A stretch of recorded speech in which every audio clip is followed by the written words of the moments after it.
Inspector है वो, और इन चारों लड़के जो अपना वो कर रहे हैं ना काम, उसमें अड़चन बनने में, बाधा में मैं भी एक बाधा हूँ, इतना ही भी बताऊँगा फिलहाल। यानी चारे जो कर रहे हैं ये क्या खुराफाती जैसे कर रहे हैं या फिर कोई नहीं वो सिंपलिसिटी? जो अपना चीज़ें इस्टेब्लिश करना चाह रहे हैं अपने क्षेत्र में, तो उसमें जितनी भी प्रॉब्लम्स आ रही है ना, उस प्रॉब्लम्स का एक पार्ट मैं भी हूँ। मैं भी उनको बेसिकली प्रॉब्लम क्रिएट कर रहा हूँ उनके लिए, तो ये एक चीज़ है, मेरा थोड़ा नेगेटिव है। यानी पुलिस का काम होता है कि प्रॉब्लम से निकालना, प्रॉब्लम क्रिएट ही करना है। हाँ एग्जैक्टली, पुलिस का काम होता है प्रॉब्लम से निकालना, बट कुछ चीज़ें कभी गड़बड़ भी हो जाती है, तो कुछ अब हर पुलिस तो अच्छे नहीं होते हैं। यानी ऑडियंस को बहुत पसंद आने वाला है ये। हाँ हाँ बिल्कुल, बेशक, उसमें कोई डाउट ही नहीं है कि पसंद नहीं आएगा। एक एक कैरेक्टर, एक एक चीज़ें, एक एक सीक्वेंस बहुत पसंद आएगा। फिल्मकार के तौर पर आपका शुरुआत कैसे हुआ और अब तक का सफ़र कहाँ है? फिल्मकार के तौर पे मेरी शुरुआत 2008 ईस्वी से है। इससे पहले मैं 2 साल का फिल्म मेकिंग का, फिल्म निर्देशन का पूरा पढ़ाई करके 2006 से 2008 तक, फिर 2008 से फिर मैं मुंबई गया। मुंबई में मैं बहुत सारे हिंदी सीरियल और टीवी चैनल में काम किया। फिर प्रकाश झा प्रोडक्शन के यहाँ मेरा काम लगा, तो फिर वहाँ 2009 में मैं वहाँ भी as an intern AD, assistant director के रूप में, मेन शुरुआत वहीं से मेरा कह सकते हैं। और वहाँ मुझे बहुत कुछ सीखने को मिला, समझने को, और बहुत जल्दी ही मैंने बहुत ज़्यादा मैच्योरिटी से चीज़ों को पकड़ना चाहा और इतना कॉन्फिडेंस आ गया। फिर 2010 में मैंने अपनी पहली मैथिली फीचर फिल्म बनाई थी मुखिया जी, जो 2011 में रिलीज़ हुई और दरभंगा, मधुबनी, जयनगर सब जगह प्रदर्शित हुई थी। अभी वो बिहार, दूरदर्शन बिहार पे भी अभी कभी कभी आती रहती है वो फिल्म। तो उस फिल्म के बनाने के बाद मेरा विश्वास और मजबूत हुआ। फिर कुछ दिन के लिए मैं फिर टेलीविज़न चैनल में जी पुरवैया में मैं ज्वाइन किया। जी पुरवैया में काफ़ी दिन रहने के बाद मैं फिर से वापस मुंबई चला गया, क्योंकि फिर टेलीविज़न चैनल में मुझे उतना ये हो नहीं रहा था, वर्क सेटिस्फेक्शन नहीं मिल रहा था।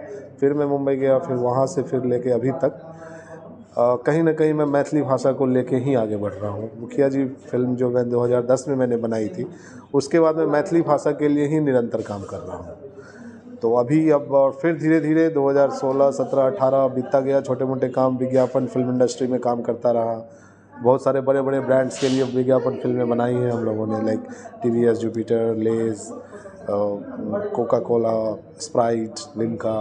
फिर हुआ कि 2018-19 आते आते हमारा अपना चैनल बन गया था, और फिर उसके बाद अपने चैनल पे ही काम करते रहे, और 2020 के बाद तो फिर अलग ही लेवल पे चले गए, और आज परिणाम ये है।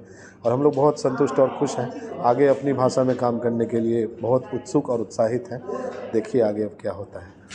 बिहार सरकार के फिल्म नीति के मुताबिक आपको क्या सहयोग मिला है? बिहार सरकार के पास अभी तक कोई फिल्म नीति है नहीं। कुछ परियोजना पे बात चल रही है जो हो सकता है 1 या 2 साल में लागू हो। इस फिल्म को, ये वेब सीरीज़ नून रोटी को शूट करते वक्त बिहार सरकार की फिल्म नीति धरातल पर नहीं थी कहीं, तो सरकार की तरफ से हमें कोई सहयोग नहीं है इसमें। हम लोग ने अपने मैथिल मिथिला के लोगों से सहयोग लिया है, सामाजिक सहयोग से बना है ये फिल्म, वेब सीरीज़, और इसी से हुआ है। फ़िलहाल भी सरकार से कोई सहयोग नहीं है हमारे पास। कई बार ऐसा देखा गया है कि बहुत ऐसे सिनेमा जो है मिथिला जगत में बनते तो हैं, लेकिन इनकी शूटिंग जो है आउट ऑफ स्टेट देखने को मिलता है।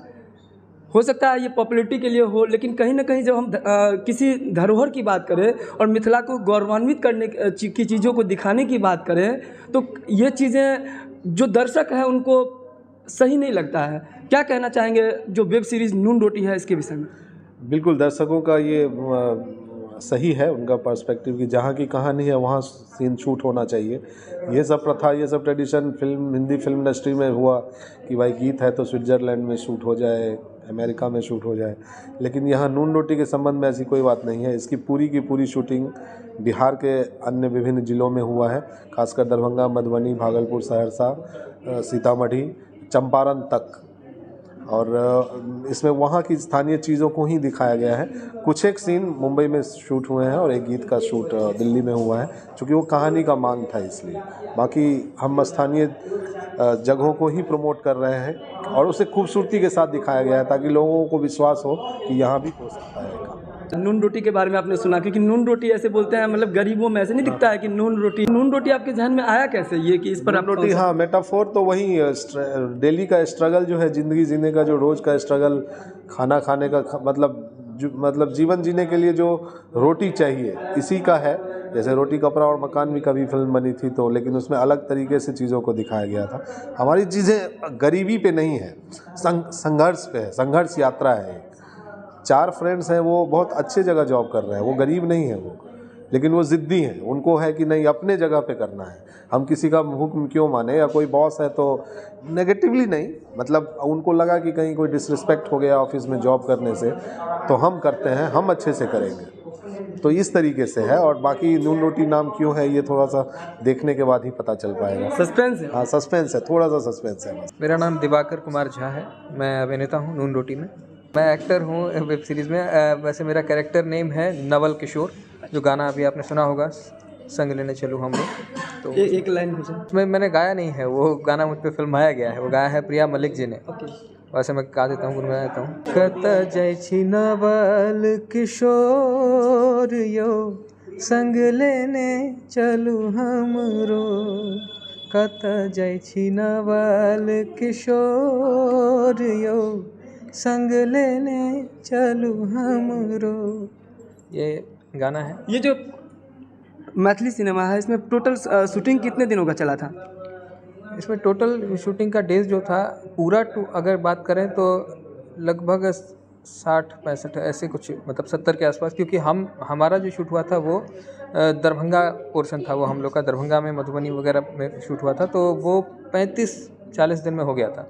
उसके बाद आउटडोर जो पूरा भ्रमण हुआ है मिथिलांचल का, और उसमें ज़्यादा आर्टिस्ट नहीं हैं उस पोर्शन में, 5-7 और बदलते रहते हैं, कुछ आर्टिस्ट हैं जो चेंज होते रहे हैं हर लोकेशन पे अलग अलग, तो उनको लेके फिर 30-35 दिन शूट हुआ है।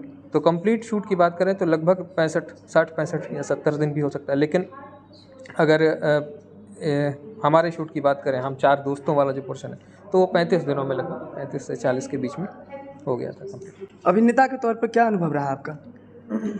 अभिनेता के तौर पर अच्छा अनुभव रहा है। काम यहाँ भी अब बहुत सारा काम है, मैथिली में भी बहुत सारा काम है, मिथिलांचल में। अच्छा, एक खास बात है कि मैथिली में कम काम है, मिथिलांचल में ज़्यादा काम है। मैथिली लैंग्वेज में कम काम हो रहा है, लेकिन मिथिलांचल में फिल्में अभी बहुत बनने लगी इस बीच में। शॉर्ट फिल्म हो या फुल लेंथ मूवी हो, या फिर और जो यूट्यूब के लिए जो बन रही हैं चीज़ें, उन तो तमाम तरह के काम हो रहे हैं। लेकिन जो लैंग्वेज मैथिली को लेके चलने वाली बात है, वो अभी भी फ़िलहाल उस तरीके से देखने को नहीं मिल रहा है। अभी नून रोटी वेब सीरीज़ के बाद बहुत कुछ बदलेगा, क्योंकि मुझे लगता है कि इससे पहले इस तरह की सोच लेके काम बहुत सारा हुआ है, लेकिन इस तरह की सोच लेके काम नहीं हुआ है। अभी भी बहुत सारी फिल्में बन रही हैं, लेकिन उनके बारे में जानकारी बहुत कम लोगों को हो पाती है। जानकारी के अभाव में चीज़ें जब पहुंच ही नहीं पाएंगी ऑडियंस के पास, तो फिर ऑडियंस को, और जब देर से पता चलेगा तो फिर वो चीज़ मेरे ख्याल से कारगर नहीं होती है। उसके बाद समय पे पता चलना बहुत ज़रूरी है। और आप जैसे अभी कवर कर रहे हैं, और आपकी ऑडियंस जब देखेगी तो इम्पैक्ट पड़ेगा, और 27 को इस सीरीज़ को देखने वाले दर्शक जो हैं वो और बढ़ेंगे। नून रोटी में जो आपका बेस्ट डायलॉग्स था वो बताइए। नून रोटी में एक तो हम दोनों का सीन था, मेरा प्रशांत का तो उसमें कि मतलब उसके बाद फिर वो एक्शन है थोड़ा सा, तो उसमें मेरा डायलॉग है कि की बकवास कर रहल छी यहाँ, ऐसा कुछ है। उससे पहले भी कुछ डायलॉग्स हैं। एक बार कहे छी गाड़ी बरामद, हाँ एक बेर कहे छी गाड़ी बरामद भेल, एक बेर कहे छी फिर के गाड़ी संग दारुओ बरामद भेल, की बकवास कर रहल छी यहाँ, तो उनका डायलॉग है। या मैं इनको डांटता हूँ, हाँ। फिर कुछ बातें होती है, फिर मैं बेसिकली बोलते हैं गाड़ी ढूंढने वाले एक सीक्वेंस है वहाँ पे, तो वहाँ पे हमारा डायलॉग है कि मैं इनकी तरफ पॉइंट करके बोलता हूँ, जो आपको ट्रेलर में भी मिल जाएगा इनफैक्ट, कि वो ग्लोब दिखा करके मैं बोलता हूँ कि ग्लोब देख रहल छी यहाँ, हमें कतम शुभंकरपुर के गाछी तक में। तो Shubhankarpur is a place basically in Darbhanga, और वहाँ पे गाड़ी ढूंढने की बात हो रही है। तो थोड़ा सा सटायर वे में, थोड़ा मजाक करते हुए इनके साथ, मजाक भी नहीं इन वे, मतलब थोड़ा सा मॉक करते हुए ही कहें, तो वो है वैसे इस तरह का कुछ है। बाकी तो आप सीरीज़ देखिएगा तभी आपको मज़ा आएगा। वैसे आपको क्या लग रहा है, जैसे कोई फिल्म होता है कि रोमांटिक है, कोई कॉमेडी है, इस फिल्म को आप क्या बोल सकते हैं कि या मिक्स्ड है? ये रियलिटी है। हमको लगता है कि इसमें सारी चीज़ें हैं। रोमांस, अब वो रोमांस आप लोगों को कैसा लगा वो अलग तरह का है, गाने में जो दिखा है लेकिन वो भी पोर्शन है उसमें उतना ही है, ज़्यादा रोमांटिसाइज नहीं किया गया है स्टोरी को। हाँ, लेकिन इसमें जो रियलिटी है, रियलिस्टिक कहानी है ये, क्योंकि वास्तविकता अभी जो सबसे बड़ी है वो यही है कि यूथ परेशान है, यूथ को अभी चाहिए एम्प्लॉयमेंट, और वो परेशानी कैसे दूर होगी वो खुद दूर कर सकता है। यूथ खुद किसी के भरोसे करके रह के नहीं होता है। जैसे स्ट्रगल तो करना ही पड़ता है, हर किसी को थोड़ा समय देना, सीखना, कम से कम सीखने के लिए तो समय देना ही पड़ता है। तो समय लगता है, उसमें पूंजी लगती है, उसमें थोड़ा सा एफर्ट ज़्यादा, जो भी चीज़ें हैं सारी चीज़ें लगा के तब जाके कुछ मिलता है, वो हासिल होता है। और समस्याएं आती हैं, तरह तरह की समस्याएं आती हैं। कुछ समस्याएं ऐसी हैं जो हर किसी की ज़िंदगी में आती हैं, कुछ समस्याएं ऐसी हैं जो पर्टिकुलर हर इंसान की अलग अलग होती हैं। तो ये चीज़ें दिखाई गई हैं। क्या कहना चाहेंगे, आपका जो कैरेक्टर था क्या है? ये बेसिकली जैसा कि डायरेक्टर सर ने कहा कि ये 4 दोस्तों की कहानी है, तो उसमें एक दोस्त मैं ही हूँ मुख्य किरदार में। तो यही है, उन्हीं चारों के इर्द गिर्द की कहानी है, उनकी बॉन्डिंग कैसी है। बॉन्डिंग नून रोटी में आपका नाम क्या है? अंगराज है मेरा नाम वहाँ पर जी। आपका बेस्ट डायलॉग? देखिए, ट्रेलर में जो डायलॉग अभी वही हम लोग चाहेंगे। डायलॉग्स तो बहुत सारे आपको मिलेंगे, बेस्ट बहुत सारी चीज़ें डायरेक्टर सर ने रखी है, बहुत सारे लेयर्स हैं इस सीरीज़ के अंदर जो आपको धीरे धीरे परत दर परत खोलेंगे, एपिसोड बाय एपिसोड। हालांकि जो ट्रेलर में सुनने मिलता है कि जो मेरे पिताजी के साथ मेरा संवाद है कि मैं बोलता हूँ कि पापा तो कोई बात से एग्री ना करे छो, तो वो जो कन्फ्लिक्शन है वो आपको उसमें दिखेगा। तो यही एक डायलॉग है मेरा ट्रेलर में। ये भाषा? मैं भागलपुर से हूँ, तो ये भागलपुर का टोन, अंगिका टोन जिसको आप कहते हैं, मैं अंगिका में ही। मैं इस फिल्म की सबसे बड़ी खासियत क्या है ना कि जो जैसा है उसे वैसा ही रहने दिया गया है। आप पूछ रहे थे कि इसमें क्या है जो रोमांटिसाइज किया गया, रोमांस ज़्यादा है, आप इसको किस श्रेणी में रखेंगे? तो ये एक जीवन का रंग है, हर पहलुओं को किसी को भी ज़्यादा नहीं दिखाया गया, एफर्टलेसली, जो नेचुरली है, जेन्युइनली जो है उसको धरातल पर वैसे ही दिखाया गया। और ये सबसे बड़ी खासियत है इसका, साधारण होना इस सीरीज़ का इसे बहुत असाधारण बनाता है। रोशनी झा और विकास झा के निर्देशन में बनी ये मैथिली वेब सीरीज़ फिल्म की नून रोटी जो फिल्म है ये रियलिस्टिक पे है। और यहाँ हमारे साथ जो डायरेक्टर हैं विकास झा हैं और साथ में रोशनी झा। 27 अक्टूबर पे आपको देखने को मिलेगा। यहाँ मिथिला में जो आए दिन पलायन हो रहे हैं उस चीज़ से रिलेट कर रहा है। तो ये वीडियो को ज़्यादा ज़्यादा शेयर कीजिए, और अगर इस चैनल पर नए हैं तो चैनल को सब्सक्राइब कीजिए। आप देख रहे थे मेरा गाँव मेरी धरोहर न्यूज़, आकाश मिश्रा के साथ।